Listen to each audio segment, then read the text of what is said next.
the Doge community, I think, is somewhat irreverent, obviously, and has great memes and loves dogs, and I love dogs and memes, and it doesn't take itself too seriously, and I think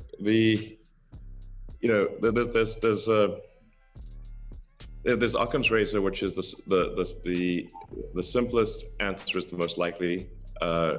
It's a summary of Occam's razor. The simplest answer is the most likely one.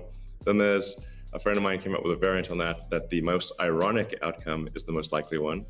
And then I have a variant on that, which is the most entertaining outcome is the most likely one.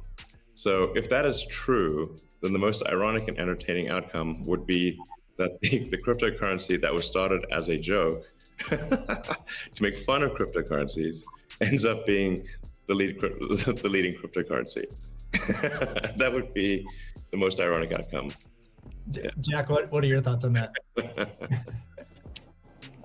Is Bitcoin resilient enough to overcome that?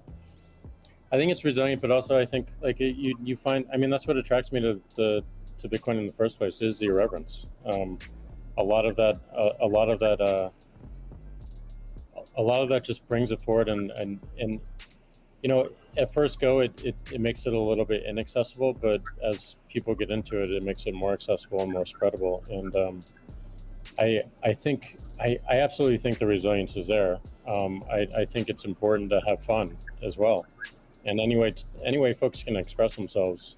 I think that goes back to the main idea of like, how do we create a native currency for the internet? Anything that goes towards that path, like that's whatever wackiness or fun we can have along the way, that's going to make it a lot more enjoyable, and it's going to make a lot more people want to use it.